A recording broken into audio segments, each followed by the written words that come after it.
So first and foremost, I'm trying to work on getting a better lav mic. I've had a couple of complaints from people watching the videos that the audio is not great. A couple of you were kind of dickheads about it, but I already know the audio is not perfect because I've gone through like three of these mics and each one is defective or it just doesn't sound good. So I'm doing the best that I can at the moment. Obviously, I was recording on a boom mic prior, but it's not my equipment. It's one of my collaborators, but our schedules don't line up, so I'm doing these on my own. But other than that, if you want to be a dickhead in the comments, by all means, go ahead. Uh, it's whatever. As long as I get the views in the comments, that's all that really matters. Now, I am going to go over the 10 greatest screenplays of all time, except there's an asterisk to that. And it's not necessarily a list that you will find online, because if you go online, they have essentially what is the 10 greatest screenplays of all time selected by all these different groups and organizations like the WGA and other film industry people. And it's the same 10. There's might be a little bit of movement between some, but a lot of it is very biased towards like the golden era of Hollywood, and a lot more in the like from like 1940 to 1990. What I did was I created my own top 10 greatest screenplays of all time. One, so that it's a little bit different than what you would find online, or not a little bit, but quite a bit different. I came up with my own criteria. I think every single one of these screenplays can be argued as a top 10 screenplay, even if some of you may think, there's no way the screenplay should be on there. I think there's a very, very strong argument for each of them. And I think it's important to kind of wipe out what has become like an obsession with tradition, so to speak, or an obsession with history. I think the the top 10 that you get online from all of these like film groups and film organizations is very dated. I think while those scripts are amazing and incredible, I think it's time to kind of push a lot of them out of the top 10. And what I'm going to do is I'm going to read you that list that you would find online. And the list for, I think, like 90% of them are pretty much the same in which they fall, like as far as 1 through 10. It's a little bit of difference. But essentially, this is what the top 10 is. And starting from 10, it's The Godfather 2, Some Like It Hot, Network, Sunset Boulevard, Annie Hall, All About Eve, Citizen Kane, Chinatown, The Godfather, Casablanca. I'm kind of over it. I love a lot of those movies, like 8 out of the 10, I want to say. But, like, update the list. There's so many incredible screenplays that have come out in the 2000s that should knock a lot of those off. And also there's some in there there's some not in there that I would have really expected to be in the top 10, like Pulp Fiction, for one. Now, I created my own top 10, and what I'm going to do is I'm going to read the first one, maybe 2 or 3 pages, and then the closing page of each script. I'm not going to read the whole thing, obviously. And I'm also going to provide a link in the description of a Google Drive folder with all 10 of these scripts that I have, that I've put on my own personal top 10 greatest of all time. Now, this was fairly easier than I thought it would be. I thought I would have to spend like an hour or two to figure this out.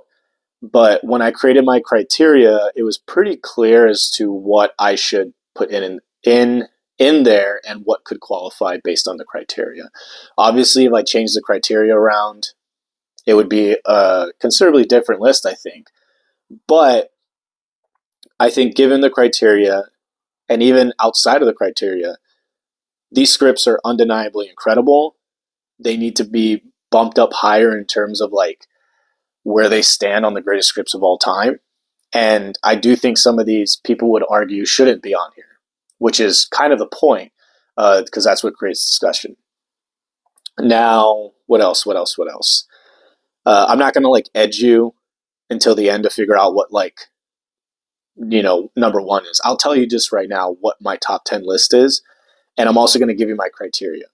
So my criteria is based off four things: style, in the way in which it's written, execution of that style, as well as the narrative and the structure, defining, which is three, how defining it is within its genre and within its sort of place in cinema, especially at the time in which it was,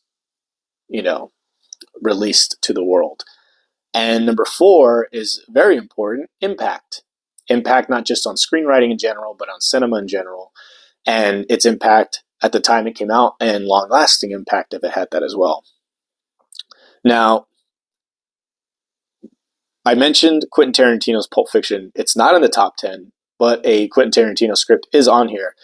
And it's one that I think it's not better than Pulp Fiction in terms of the writing and all of that, but I think it's more notable to put in here than Pulp Fiction because I feel like more people have paid closer attention to Pulp Fiction than this one. And I do think this one is something that really you wouldn't have Pulp Fiction without this one. And I think you can kind of guess what it is. So, number 10 is going to be Toy Story by Joss Whedon, Andrew Stanton, Joel Cohen, and Alec Sokolow. Number 9, this is kind of like a sleeper hit here, Arrival by Eric Heiserer. I can't say his last name, it's spelled weird. I know how to say it, but it's hard to say. Heiserer. Number 8 is Gone Girl by Gillian Flynn. Number 7 is Sixth Sense by M. Night Shyamalan Ding Dong. Number 6 is Lost in Translation by Sofia Coppola. Number 5 is Star Wars Episode 5, The Empire Strikes Back by Lawrence Kasdan and Lee Brackett. Number 4 is Reservoir Dogs by Quentin Tarantino. Number 3 is Alien by Walter Hill and David Giler. Number 2 is, no surprise, The Godfather, still up there. I mean, I think it's one of the most superior scripts out there, by Mario Puzo and Francis Ford Coppola. Coppola's got 2 in here, man. And number 1 is Blade Runner by Hampton Fancher and David Peoples. So now we're going to do the fun part, and I am going to read the first one, maybe couple pages or so, and then the closing page of each script, just so you can get a feel of each of them, the style, and then obviously if you watch the movies, it's just sort of like the structure, the narrative structure of everything is very interesting, unique in the way in which you present it. Now, when I talk about structure, I don't mean so much like Save the Cat or McKee's whole thing, or even like the hero's journey. It's more or less just like the structure of the screenplay itself and how it's packaged and formatted, inclusive to sort of the standard formatting. All right, I'll shut the fuck up now. All right, so the first one obviously is going to be Toy Story. Let's read that first part. Oops. Okay. Toy Story. Fade in, interior, Andy's bedroom. A row of moving boxes lie on the floor of the room. They are drawn up in crayon to look like a miniature western town. The bedroom is lined with cloud wallpaper, giving the impression of sky. One of the boxes has a children's illustrated wanted poster of a Mr. Potato Head taped to it. A Mr. Potato Head doll is set in front of the poster. The voiceover of Andy, a 6-year-old boy, can be heard acting out all the voices of the scene. Andy, as Potato Head. All right, everyone, this is a stick-up. Don't anybody move. Now empty that safe. A group of toys have been crowded together in front of the bank box. Andy's hand lowers a ceramic piggy bank in front of Mr. Potato Head and shakes out a pile of coins to the floor. Mr. Potato Head kisses the coins. Andy, as Potato Head. Ooh, money, money, money, money. Kissing noises. A porcelain figurine of the shepherdess, Bo Peep, is brought into the scene. Andy, as Bo Peep. Stop it. Stop it, you mean old potato. Andy, as Potato Head. Quiet, Bo Peep, or your sheep get run over. The companion porcelain sheep are placed in the center of a Hot Wheels track loop. Andy, as sheep, help, help us. So that's page one. And yes, I do feel a little bit ridiculous reading this, but it's all for the betterment of this whole thing, of us being better writers. Now I'm going to read the last page, or the last closing page, because obviously the last page is like, for this script, is like that much written on it. So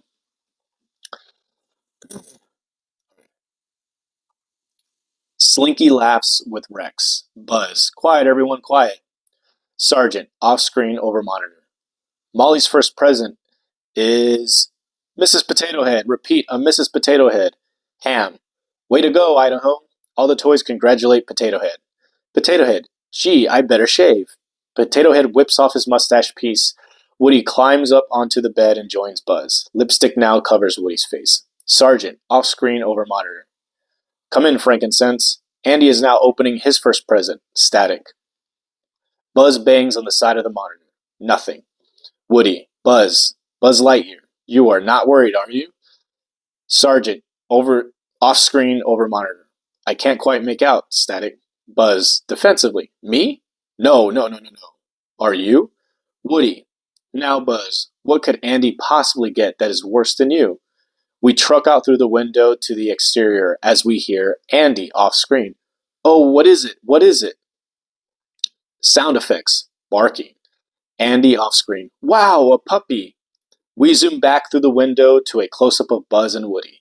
They look at one another with a half smile, half grimace, and laugh weakly. Fade out. The end. So that's Toy Story. My nose itches.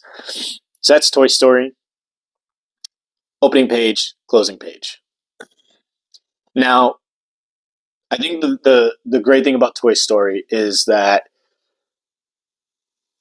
it does such a good job of incorporating very even representation of all the characters that it has. Obviously, if you haven't seen Toy Story, I don't know why you're watching my video, but being able to introduce so many different characters with so many distinct personalities and criteria for them. Bo Peep, Mr. Potato Head, Slinky, Buzz Lightyear, the dinosaur, Woody, on top of like characters like Sid, Andy, and who else? There might be a couple else that I'm missing, but you get the point. This script does a really good job of just balancing characters, but also incorporating them in a story that's really the premise and the setup is unique, and it doesn't lose sight of what it's doing along the way. Like, it stays very consistent. A lot of times when scripts introduce like a very unique premise, like toys that are alive that don't, and one of them doesn't know that he's a toy, and this whole like all these layers to it, it can really go off the rails. But they do a real good job of keeping grounded in such a fantastical and non-grounded premise, which I think is the main point that I'm trying to get. What's interesting about this is also there's, like 4 writers on this, I believe. And I don't think Joel Cohen is the same Joel Cohen that's on this, but let's check.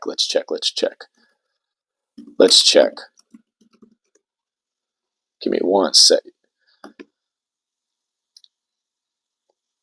Nope, it is a different Joel Cohen. I thought so.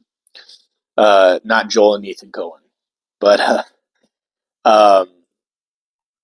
so to be able to have a lot of writers collaborate on something like this and have it come out so singular in its voice and its tone is also a testament to how important it is to establish very distinct characters that are consistent throughout. Because when you do have other people coming in to write, that should be the easy part, to emulate these characters without having to like put your own touch to it, because they're already defined. So that's one of the reasons why I really, really love the Toy Story script. Also, it just flows so well. And when you consider the criteria, the style is pretty like, there's not a whole lot of style to it. It's actually pretty tame, or should I say safe in regarding to screenwriting. But the execution of all the characters and the premise is incredible. It's very defining. I mean, there was nothing like it when it came out in particular. And also, it definitely took advantage of the technology at the time. And of course, its cultural impact is without question. The main thing here is, though, it does lack a lot of style.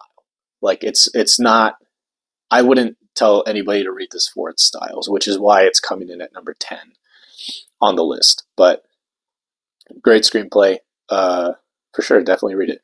Now, number 9 is obviously going to be Arrival. The thing about Arrival is the initial script that really got Eric sort of like traction on this was, if you've seen the movie or if you haven't seen the movie, the main characters come in contact with aliens and they communicate with them through symbols, right? Symbols that the aliens draw on like a glass wall. And in the script, in an interview, Eric had said that I believe his wife told him that if he can't describe with words what these symbols look like, to just put the symbols in the actual script. So in the script, you literally see these symbols inside it, which is, to me, fucking awesome. I think for somebody to sit down and really just put that in a script so boldly and in a way to say, like, because at the end of the day, when you're writing, you have to communicate in the most effective way what you're trying to get at, as well as, like, you want to do style and all the other things too. But again, that is sort of like a big no-no in screenwriting, like pictures in a screenplay. But it was so relevant and so critical and so crucial to the narrative that it makes sense. It would almost be um, kind of a miss if he hadn't put these symbols in. So, what I'm going to do for this one is, I know a symbol comes out like on page, I think it's 28. Let me see. Yeah, page 28 of the script is when you see the first symbol. So just remember that when you read this script on page 28. If you want to see what that looks like, I'll also put like a little screenshot of it here. Um, but that is incredible. So, and also he put the symbol on the main cover page, which I thought was really great. But in terms of this script, when it comes to style, I think the style is like, as far as I know, I don't think I know of any other script that does this, which is why it earns massive points in style. Execution earns massive points. Uh, how defining it is in the genre, it does a really good job of defining itself within that science fiction genre and in screenwriting. Cultural impact and impact at the time, it was obviously a very popular movie, um, but I actually think its impact was a little bit not as strong as the other things. There's still a lot of people that aren't really familiar with the movie, surprisingly. When you talk about Arrival, they're like, yeah, I've never seen that movie.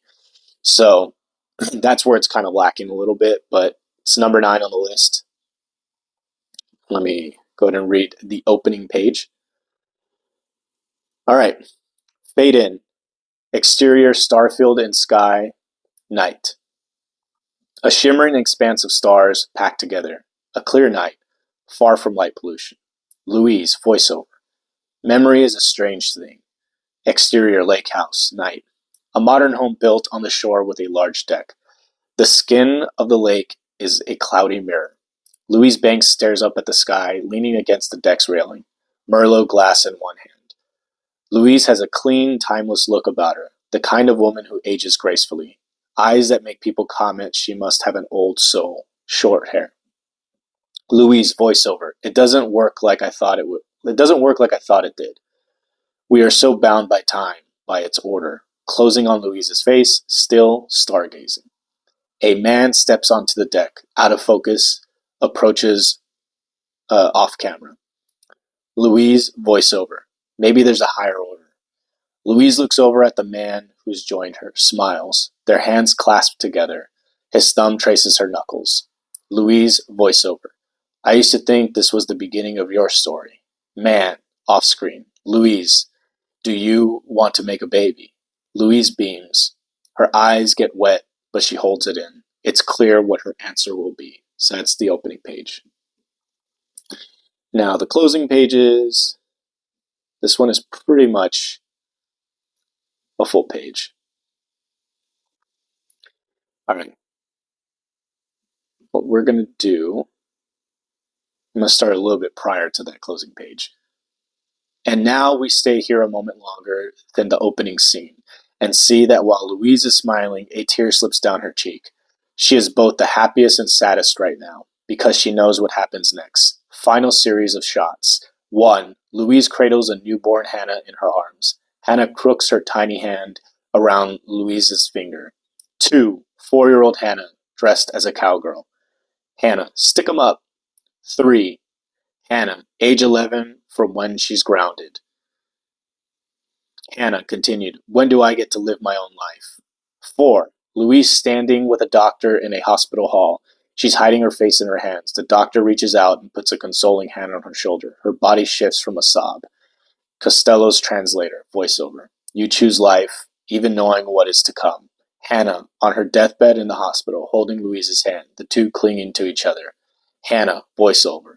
Hold on to this moment. 6. Louise at Hannah's funeral. Exterior, tower apartment balcony night.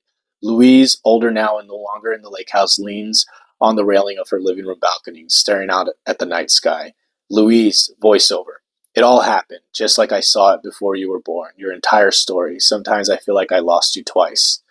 On the horizon, suddenly lighting up the darkness, the launch of the first Ark ship, plowing upward towards the depths of space. Louise, voiceover. But I can honestly say I wouldn't change a thing. Louise watches the Ark leave atmosphere. Slowly she smiles. Because I didn't. Fade to black. The end. So that's Arrival. So the next screenplay is going to be Gone Girl by Gillian Flynn. This is number 8. And it's number 8 because I think it's one of the first screenplays that has a little bit more even ranking or rating, I should say, between style, execution, defining, and impact. I think its style is very high. Its execution of adapting a novel into a screenplay and making it like really work at a high level is incredible. It was very defining when it came out in terms of the type of thriller, psychological drama thriller that you want to call it. It's also had a very lasting impact. It helps that David Fincher directed it. I think that Gillian Flynn, being the author of the novel and of the screenplay, just really knocks it up much higher points than if somebody else had written it. I don't think you would have gotten as great of a screenplay if somebody else had done the adaptation. So that's why it's number 8. And number 8's fucking high. Even I know it's low on the top 10, but when you consider all the scripts that could have been on here, that's a very high one. So I'm gonna get straight to it. Going to read the opening page and the closing pages. Black screen. Nick, voiceover. When I think of my wife, I always think of her head. Fade in, interior bedroom. Sometime. We see the back of Amy Dunn's head resting on a pillow. Nick, voiceover. I picture cracking her lovely skull, unspooling her brain. Nick runs his fingers through into Amy's hair, trying to get answers. He twirls and twirls a lock, a screw tightening. Nick, voiceover. The primal questions of a marriage. What are you thinking? How are you feeling? What have we done to each other? Amy wakes, turns, and gives a look of alarm. Black screen. Exterior, North Carthage. Morning. A carved faux marble entry reading Forest Glen ushers us into a ruined housing development, mostly vacant houses. A few 4th of July decorations hang in windows, a weird, bucolic air, swaying grasses, strength, wildlife. Exterior, Nick Dunn's front yard, dawn. Title card, July 5th, 2012, the morning of. Nick Dunn, 30s, handsome, is taking out the trash. His yard is the only one mowed. All around him, wilderness encroaches. The sun rises over the tree line and blares its first-degree spotlight in his face. He looks ill. That's the opening page. That's some fucking dope writing, I'm telling you. And the thing is, it's like, I believe this was Flynn's first screenplay that she had written. And yeah, I mean, I think this is a really good example of somebody she obviously, I know that she like studied and did her research about writing a screenplay, but it it feels very instinctual. Like she understood the rules of screenwriting and all that, and you can see it being followed here. But just the way she articulates and communicates things, I know a lot of people, if you had sent them the script and didn't have like any name attached to it, like her name, David Finn, just a script before anybody knew that this was being made into a movie, I think a lot of people would have said she did a bunch of things wrong. But it's, that sort of kind of goes on the aspect of like feedback, and saying certain things are done wrong can be very subjective and in themselves wrong in their subjectivity. So I'm not going to get too much into that, but you get the point of which I'm saying. But very, very good opening page. And it's like that throughout. Let's go to the closing.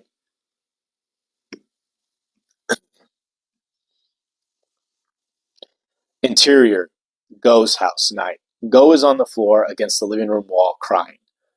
Go, I won't watch you play house with that thing for the next 18 years. Nick, I can't walk away.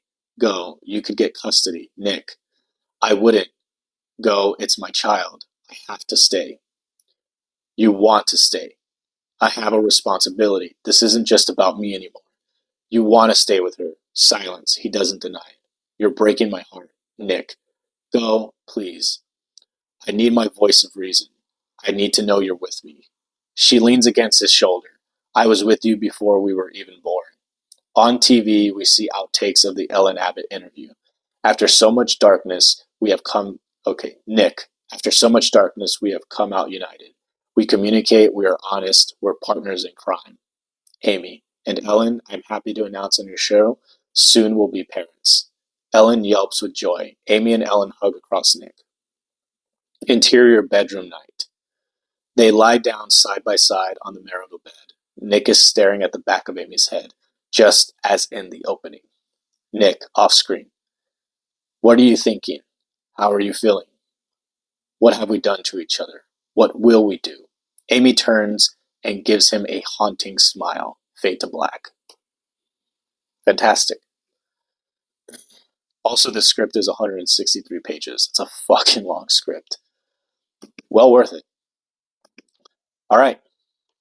Number 7, Sixth Sense by M. Night Shyamalan. Uh, if you don't know anything about this movie, particularly the script, you've been living under a rock, or you're just not caught up. But I could have easily put this as like number one. I think a lot of its impact has been hurt by M. Night's career following and how it's sort of degraded. I mean, I watch all his movies and I still highly respect him as a filmmaker. But I think if he, because he made, The Village, I think, right after this, and like another one, until it really started to, his quality of film went downhill. But I think if he had stopped making films after The Sixth Sense, oh, he did Unbreakable. Unbreakable's great too.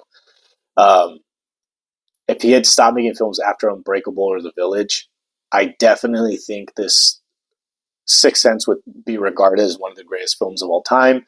I also think the script would be given a lot more respect and regard, because this is a really, really great script.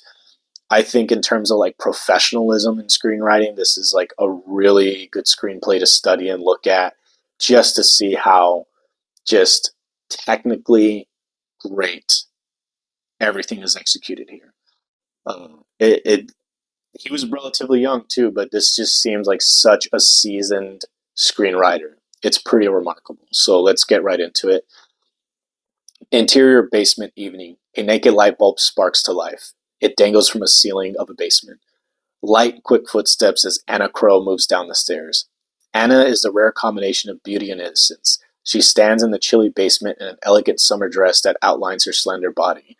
Her gentle eyes move across the empty room and come to rest on a rack of wine bottles covering the entire wall. She walks to the bottles. Her fingertips slide over the labels. She stops when she finds just the right one. A tiny smile as she slides out.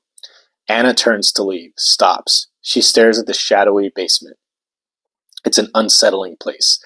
She stands very still and watches her breath form a tiny cloud in the cold air. She's visibly uncomfortable. Anna Crow moves for the staircase in a hurry, each step faster than the next. She climbs out of the basement, another burst of light, quick footsteps. We hear her hit the light. The light bulb dies. Dripping black devours the room. Cut to interior dining room evening. Two place settings. Two large plates of chicken francaise half eaten. An empty bottle of white wine sits in the center of the table. Anna arrives with the backup bottle. Malcolm Crowe sits in a stylish suit, tie undone. Malcolm is in his 30s with thick wavy hair and striking intelligent eyes that squint from years of intense study. His charming, easygoing smile spreads across his face. He points. Malcolm, that's one fine frame. How much does a fine frame like that cost, you think? Malcolm points to the huge framed certificate propped up on the dining room chair. It's printed on aged parchment type paper. The frame is a polished mahogany. It's the first page. Last page. Closing pages.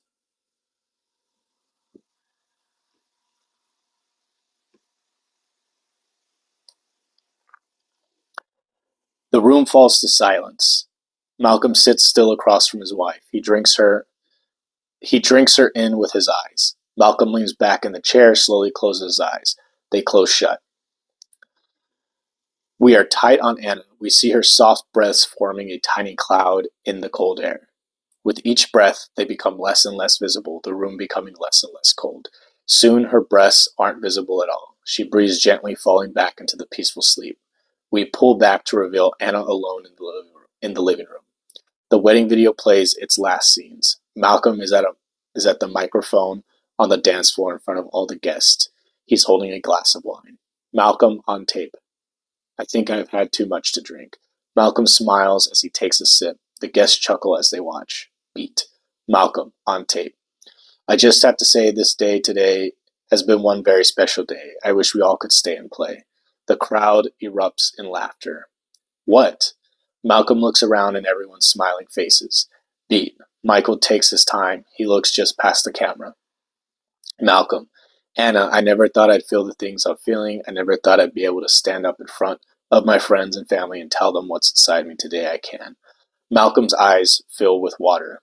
Malcolm softly. Anna Crow, I am in love. In love I am. Fade to black. The end. That's The Sixth Sense. Next is Lost in Translation. And that is number 6.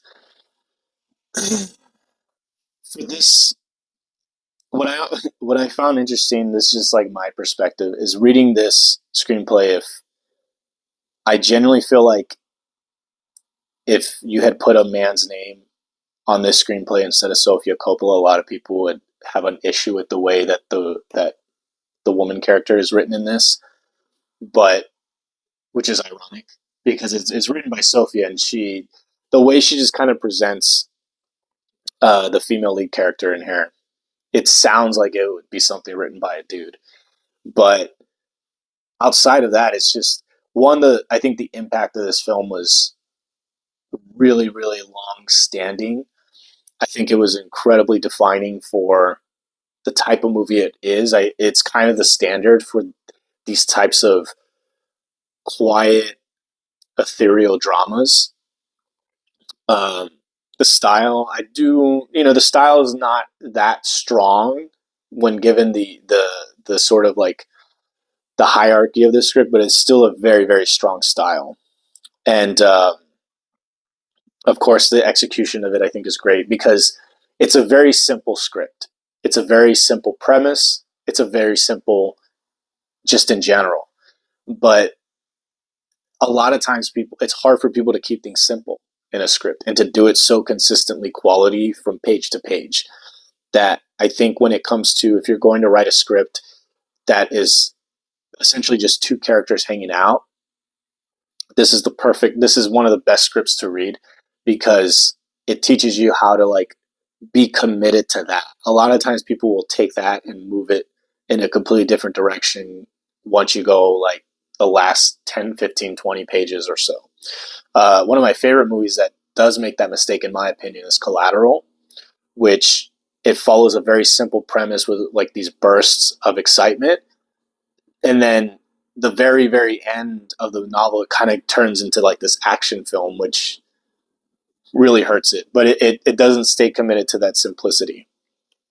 But Lost in Translation is fantastic. And let's read the opening page. Okay. Exterior Narita Airport night. We hear the sound of a plane landing over black. Cut to interior Charlotte's room night. The, the back of a girl in pink underwear. She leans at a big window, looking out over Tokyo. Melodramatic music swells over the girl's butt in pink sheer underwear as she lies on the bed. Title cars over image. Lost in Translation. Interior car night. POV from the car window, the colors and lights of Tokyo neon at night blur by. In the back seat of the presidential limousine, Bob, late 40s, tired and depressed, leans against a little doily staring out the window. POV from the car window, we see buildings covered in bright signs, a billboard of Brad Pitt selling jeans, another of Bob in black and white, looking distinguished with a bottle of whiskey, and a Suntory ad. More signs, a huge TV with perky Japanese pop stars singing. Cut to exterior Park Hyatt night. Bob's black presidential looks like 60s diplomat's car, pulls up at the entrance of the Park Hyatt, a modern skyrise. Now the ending, which Lost in Translation had a very, very talked about ending. And let's see. All right. She hands him his jacket. Bob, thanks. She waits for him to say something more. He wants to tell her he loves her, that she should come with him. Charlotte, that's it. The concierge tells him his car is here. Charlotte, you're leaving right now? Yes. Well, have a good flight. Thanks. Charlotte, hurt. Okay, bye. She walks away. A hotel manager asks Bob about his luggage. Another asks if he had a pleasant stay. Charlotte gets in the elevator to go out, and the doors close on her back. Cut to Park Hyatt Day, exterior. It's bright outside the main entrance. A presidential pulls up, and the automatic door opens. Bob squints as the bellboy in white gloves slowly loads his luggage into the trunk. Interior car, day, in the back seat. Bob leans back on the little doily. Continued. The car pulls away. Around the corner, he looks down a crowded alley and sees Charlotte's blonde hair. Bob, can you pull over for a second? The driver, wearing white cloth gloves, pulls the car over slowly. Bob tries to open the door, it won't open. He has to wait for the automatic doors to open for him, slowly. Exterior Tokyo streets day. Bob gets out and rushes down the street to where he saw Charlotte. The street is crowded with Japanese people and different colored umbrellas. It's sunny out. It's sunny out with a light rain. Music blasts from speakers on the street, and there is some promo going on with girls handing out little cologne samples. Bob looks around for her, but only sees dark hair, umbrellas, and super tan Japanese kids. In the distance, an umbrella moves to reveal Charlotte. Bob. Charlotte! But she can't hear him over the loudspeaker. He rushes to her. Close up, she turns and we see she is crying. The music swells. He embraces her, holding her close to him in the crowd. Bob, why are you crying? I will miss you. He kisses her and hugs her goodbye. I know, I'm going to miss you too. Continued. He holds her close. Cut to Charlotte watches Bob as he reaches his car. He turns and looks at her. She smiles at him and is lost in the crowd. Bob gets into the car. Charlotte walks with the crowd as they go on their way. Cut to interior car day, back in the presidential, alone. Bob leans against the little doily. They drive off. He looks out the window. Bob's happy he's going home. He's happy he came to Tokyo. Bob's POV, Tokyo goes past his window, fade to black. And that's it. If you remember the ending, he whispers something and we don't hear it. It's inaudible. But I'm pretty sure where he says, I know I'm going to miss you too, is what he says to her, but they just purposely made it inaudible. But I can't remember if he actually says that line and you hear it or not. So it's lost in translation. Final five. So we got Star Wars Episode 5, The Empire Strikes Back. Now, as far as the criteria in which I made for myself on this, style, it's way up there because you have the world building of Star Wars. That goes without question. Execution, very high up there because of the world building and the execution of the narrative and incorporating that while presenting one of the, like, undeniably the best Star Wars story. Defining is goes without question. Impact goes without question. Um, these top five are going to all be. You could have really arranged these top five in any order, to be honest. So even though it's five, it's like if you were to like rank them 0 to 100, it's like a 98.9, and number one being Blade Runner is like a 99.3 or something like that. So exterior, galaxy, planet Hoth. A Star Destroyer moves through space, releasing Imperial probe robots from its underside. One of these probes zooms towards the planet Hoth and lands on its ice-covered surface. An explosion marks the point of impact. Exterior Hoth, meteorite crater, snow plain. Day. A weird mechanical sound rises above the whining of the wind. A strange probe robot, with several extended sensors emerging from the smoke-shrouded crater. The ominous mechanical probe floats across the snow plain and disappears into the distance. Exterior, plain of Hoth, day. A small figure gallops across the windswept ice slope. The bundled rider is mounted on a large gray snow lizard, Tauntaun. Curving plumes of snow rise from beneath the speeding paws of the two-legged beast.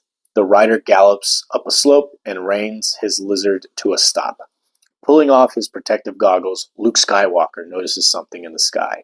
He takes a pair of electro binoculars from his utility belt and through them sees smoke rising from where the probe robot has crashed.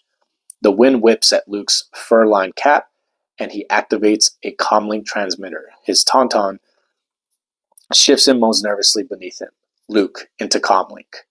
Echo 3 to Echo 7. Han, old buddy, do you read me?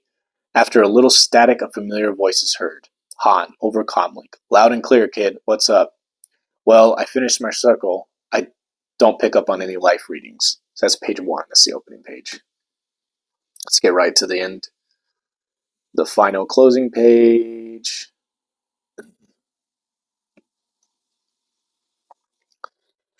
Interior, Millennium Falcon, cockpit. Lando, into comlink.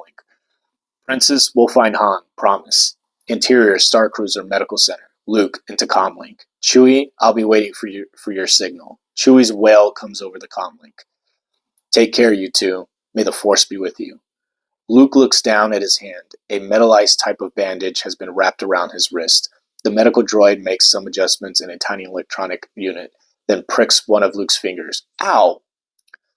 Luke wriggles his fingers, makes a fist, and relaxes it. His hand is completely functional. He gets up and walks over to Leia. There is a new bond between them, a new understanding. Leia is thinking about Han. Luke is thinking about his uncertain and newly complicated future. Together they stand at the large window of the medical center, looking out at the Rebel Star Cruiser and a dense, luminous galaxy swirling in space. Luke puts his arm around Leia. The droids stand next to him, and 3PO moves closer to R2, putting his arm on him. The group watches as the Millennium Falcon moves into view, makes a turn, and zooms away in space. Exterior, space, Rebel Star Cruiser. While Luke, Leia, and the droids stand, look out the window of the Star Cruiser. 2 escort fighters join the large ship. Slowly, the cruiser turns and moves away into space. Dissolve to exterior galaxy space. End credits fade in and out over background. The end. Now, what I hope you noticed is this particular part where it says Leia is thinking about Han, Luke is thinking about his uncertain and newly complicated future. Most people, if they read that, would tell you that you shouldn't put that in your script because it can't be like shown on screen technically. But stuff like that is really important to put in your script. One, for the actors, like it's information for the actors. Two, you can actually put that on, like even though they're thinking it, That's what the actor's for, to personify that on screen. So one of the things that I think you will notice reading all of these scripts is how many of them would be deemed wrong or bad writing based on a lot of the modern rules of screenwriting.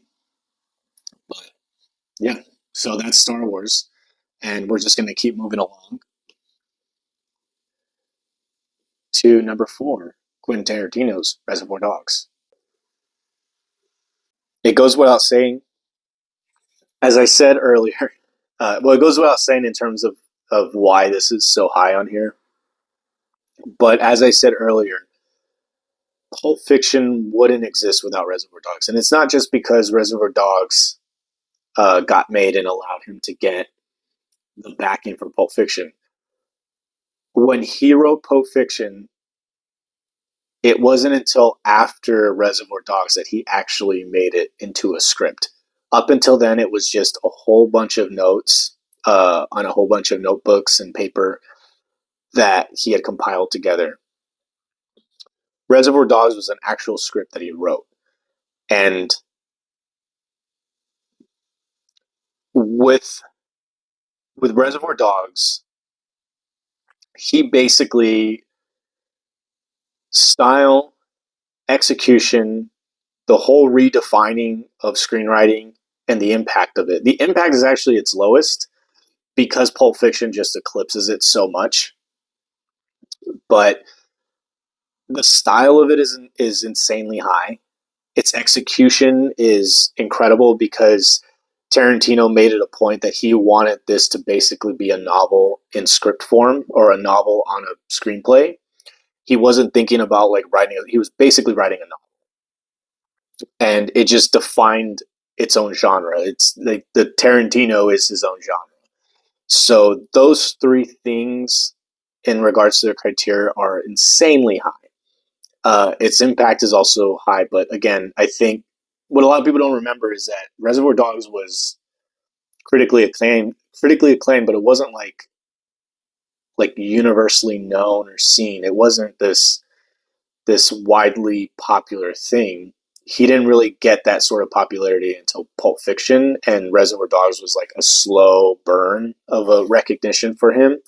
It was still relatively unknown, but a lot of people understood the talent and his ability. And I don't know if it went to Cannes Film Festival with Reservoir Dogs, but regardless of the fact, it was a cult classic. It's a cult classic movie, but the impact surprisingly is really low on it in terms of, but it's a phenomenal script to read, and many people would tell you don't try to copy anything from here. I say fuck that. Find the thing that most tantalizes you about the way this script is written and make it your own. I think with a lot of people saying like Tarantino's off limits, I understand why, but I also understand that you have to eventually at some point you have to make every writer not off limits in terms of inspiration and stealing from them. It makes it harder because he is alive and he's still so present in cinema that it may not be the best idea, but if you can really make things that he does and steal from that and really make it your own, I think you can have something pretty special there. So Reservoir Dogs, let's go.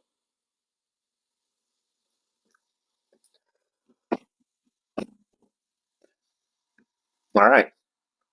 Interior, Uncle Bob's Pancake House, morning. 8 men dressed in black suits sit around a table at a breakfast cafe. They are Mr. White, Mr. Pink, Mr. Blue, Mr. Blonde, Mr. Orange, Mr. Brown, nice guy Eddie Cabot, and the big boss, Joe Cabot. Most are finished eating and are enjoying coffee and conversation. Joe flips through the small address book. Mr. Pink is telling a long and involved story about Madonna. Mr. Pink, Like a Virgin is all about a girl who digs a guy with a big dick. The whole song is a metaphor for big dicks. No, it's not. It's about a girl who is very vulnerable and she's been fucked over a few times. Then she meets a guy who is really sensitive. Whoa, whoa, whoa, time out, Green Bay. Tell that bullshit to the tourists. Joe, looking through his address book. Toby. Who the fuck is Toby? Toby, think, think, think. Mr. Pink, it's not about a nice girl who meets a sensitive boy. Now, granted, that's what True Blue is about. No argument about that. Mr. Orange, which one is True Blue? Nice guy Eddie. You don't remember True Blue? That was a big ass hit for Madonna. Shit, I don't even follow his. I don't even follow this tops and pops shit. But at least I heard of True Blue. So that was the first page. And the final page, or the closing page, I should say. All right. Mr. Pink, don't shoot. We now hear sirens, the sounds of more cars driving up, men running to the warehouse. While all this noise is going on, Mr. White tries to stand but falls down. He somehow makes it to where Mr. Orange lies. He lifts Mr. Orange's head and cradling it in his lap and stroking his brow. Mr. White, sorry kid, looks like we're going to do a little time. Mr. Orange looks up at him and, with even more of an effort, Mr. Orange, I'm a cop. Mr. White doesn't say anything. He keeps stroking Orange's brow. Mr. Orange, I'm sorry, I'm so sorry. Mr. White lifts his 45, places the barrel between Mr. Orange's eyes. The camera moves into an extreme close-up of Mr. White. The sounds of outside storm inside. We don't see anything, but we hear a bunch of shotguns cocking. Police force off-screen. Freeze, motherfucker, drop your fucking gun. Mr. White looks up at them, smiles, and pulls the trigger. Bang. We hear a burst of shotgun fire. Mr. White is blown out of frame, leaving it empty. Ends exactly as written, which I think is very interesting with a lot of these scripts, is how much of what they wrote is maintained in the final product. Uh, Obviously, not all of them, but you have like Reservoir Dogs, which I mean, reading that, you can see everything in that final, in that final scene play out like that. Okay, on to the final three. We're almost there. And this one is going to be Alien by Walter Hill and David Giler. Uh, and also an original screenplay by Dan O'Bannon. Story by Dan O'Bannon and Ronald Shusett. This is the revised final for June 1978. Now, with the criteria that we're going on, a lot of this is pretty undeniable in terms of why they're here. Execution of basically a sci-fi horror that is still kind of the gold standard of science fiction horror. It is ultra defining, massive, massive impact. But the style here for me is what really, really did it. The way this is written, it's written with very sparse and almost in poem form.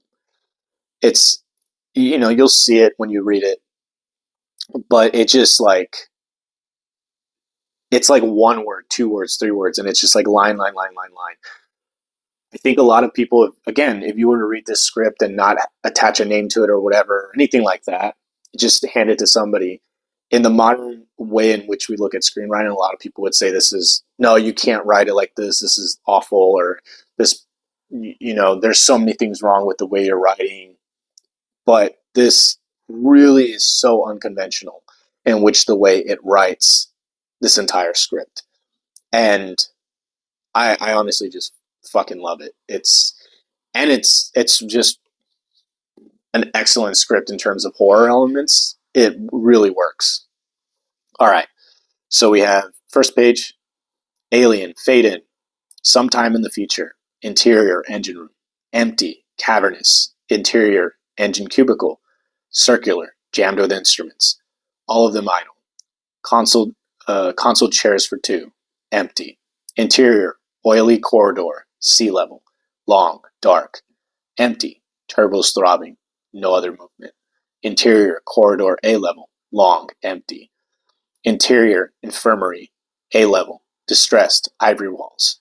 All instrumentation at rest. Interior, corridor to bridge, A level, black, empty.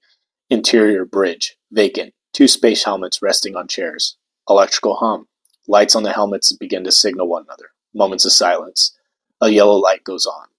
Data mind bank in background. Electronic hum. A green light goes on to the front of one helmet. Electronic pulsing sounds. A red light goes on in front of another helmet. Electronic conversation ensues. Reaches a crescendo, then silence. The lights go off, save the yellow. That's the first page. Now let's go to the last.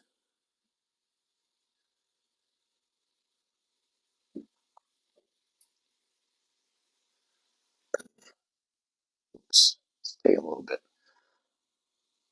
Interior, Narcissus. Ripley hurries to the rear hatch, peers out through the glass. Exterior, outer space. The burned mass of alien drifts slowly away, writhing, smoking, tumbling into the distance, pieces dropping off. The shape bloats, then bursts, spray of particles in all directions, then smoldering fragments dwindle into infinity. Interior, Narcissus. Narcissus, later. Now repressurized. Ripley is seated in the control chair, calm and composed, mostly cheerful. Cat purring in her lap. She dictates into a recorder. Ripley. Final report of the commercial starship Nostromo. Nostromo. Third officer reporting. The other members of the crew, Kane, Lambert, Parker, Brett, Ash, and the Captain Dallas, are dead. The cargo and the ship destroyed. I should reach the frontier in about 6 weeks. With a little luck, the network should pick me up. This is Ripley, last survivor of the Nostromo. Nostromo, signing off. She switches off. Interior, Narcissus. Ripley in hypersleep. Exterior, outer space. The shuttlecraft Narcissus sails into the distance. Fade out. The end. Nice. You can kind of feel, just off of what I was like saying, like that sort of like punchy like prose. So to, it's it's done really well. Like you would think you would get tired of it, but it works. It really really does work, and it's not much different than blocks of prose and action. It's just the way it looks. I mean, it's basically they're adding an enter, after each line, but it works, and it does create a certain feel to that script. Now for the final two. So I'm going to do these kind of together. Uh, Style, execution, defining of genre, impact, all in the 99 percentile. Now the reason why The Godfather is second and Blade Runner is first, I think Blade Runner in terms of just overall execution and style, defining impact obviously is better, but it's everything The Godfather is, but just elevated a little bit higher. There's also, when it comes to the Godfather screenplay, there's a saying that is, if you want to learn about screenwriting or how to write a screenplay, read The Godfather, something along those lines. And that the way in which The Godfather was written kind of changed screenwriting from that point on. And obviously it's evolved, but it was like a very distinct milestone in screenwriting before and after The Godfather. Things were different. Uh, Blade Runner,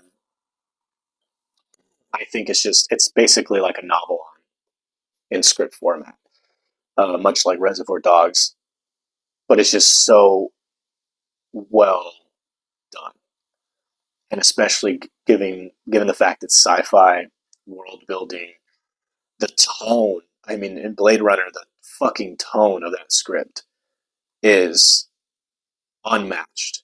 I don't think I've ever read a script that had just such a undeniable tone that matched the movie that you felt on the page than with Blade Runner. So with The Godfather, let's go ahead and read that opening page.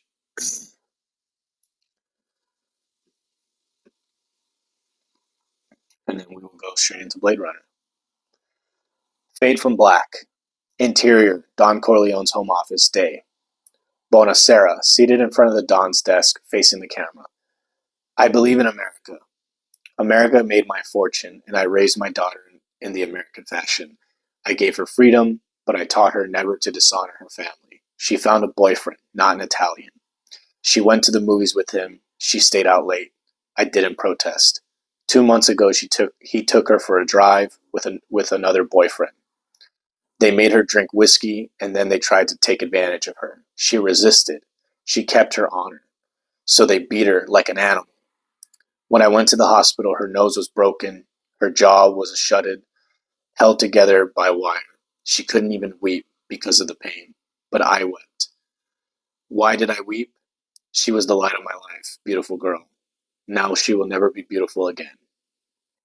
Bonacera breaks down. The Don gestures to Sonny to give Bonacera a drink. Bonacera. Sorry. Bonacera, taking the drink, sips from the shot glass. I went to the police like a good American. These two boys were brought to trial. The judge sentenced them to 3 years in prison. Suspended sentence. Suspended sentence. They went free that very day. I stood in the courtroom like a fool, and those two bastards, they smiled at me. Then I said to my wife, for justice, we must go to Don Corleone. Vito Corleone, sitting behind his desk, petting a cat. Why did you go to the police? Why didn't you come to me first? That's the first page. That's just like pure dialogue, too. Now let's go to the last page, closing pages. All right. Neri takes Connie out of the room. Michael sighs, then lights a cigarette. Michael decay. She's hysterical. Hysterical. Michael, is it true? Don't ask me about my business, Kay. Is it true? Don't ask me about my business. No. Michael, as he slams his hand on the desk. Enough. All right, this one time, Michael. Points his finger. This one time, I'll let you ask me about my affairs. Is it true? Is it? Michael quietly shaking his head. No. I guess both of us need a drink, huh? Kay leaves the room to fix Michael a drink. At the same time, Rocco, Clemenza, and Neri enter the office. Clemenza shakes Michael's hand. Kay turns her head and watches them. They embrace Michael, then kiss his hand. Clemenza kissing Michael's hand. Don Corleone. Rocco kisses Michael's hand as Neri shuts the door, blocking Kay's view. Fade out. The end. Now, the number one, the Blade Runner. Not Blade Runner. Blade Runner, not the Blade Runner. Sorry. Uh, I've read the script a lot, especially when I get bored or like lacking inspiration. I just think it's just such it. I already talked about it, but it just hits all the highest marks of like writing, and I think it's the closest thing to pure writing and screenwriting. Screenwriting is almost never going to be pure writing, like a fiction or nonfiction or poetry. But I genuinely believe Blade Runner is the closest thing to that. So now it's going to be 2 pages for the opening because it has the definitions of Android on like the page before the actual script starts. And I believe they show those on the film as well. I know they show one of them. I don't know if they show both of them. I can't remember. All right, so free page 1. Android. Android, adjective. Possessing human features, noun. A synthetic man created from biological materials, also called humanoid. Late Greek, androides, man-like, androi, oid. The American Heritage Dictionary of the English Language, 1976. Android, android noun. Humanoid automation, Morat robot. One early version utilized for work too boring, dangerous, or unpleasant for humans. 2. Second generation bioengineered electronic relay units and positronic brains used in space to explore inhospitable environments. Third generation synthegenetic replicant, constructed of skin flesh culture, selected enogenic transfer conversion, capable of self-perpetuating thought, paraphysical abilities, developed for emigration program. Webster's Dictionary, New International, 2012. Now, obviously, when this movie came out, this was like 30, 40 years before 2012, so this was like in the future of what 2012, what they thought it would be, obviously. Fade in. Exterior, Hades, dusk. We are moving toward the Tyrell Corporation across a vast plain of industrialization. Menacing shapes on the horizon, stacks of belching flames 500 feet into the sky, the color of cigar ash. The camera moves into a window in the large pyramid shaped building. A man is sitting at a table. Another man enters the room and sits down. The following scene is reflected in the eye until Holden is seated. Interior, Tyrell Corporation interrogation room, dusk. The eye is magnified and deeply revealed. Flecks of green and yellow in a field of milky blue. Icy filaments surround the undulating center. The eye is brown in a tiny screen. On the metallic surface below, the words Voigtkampf are finely etched. There's a touchlight panel across the top and the side of the screen, a dial that registers fluctuation of the iris. The instrument is no bigger than a music box and sits on a table between two men. The man talking is big, looks like an overstuffed kid. Leon, it says on his breast pocket. He's dressed in a warehouseman's uniform, and his pudgy hands are folded expectantly in his lap. Despite the obvious heat, he looks very cool. The man facing him is lean, hollow-cheeked, and dressed in gray, detached and efficient. He looks like a cop or an accountant.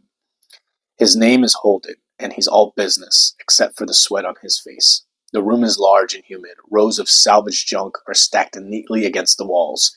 Two large fans whir above their heads. Leon, okay if I talk? Holden doesn't answer. He's centering Leon's eyes on the machine. Leon, I kind of get nervous when I take tests. Holden, don't move. So that's the opening scene, the opening pages. Closing.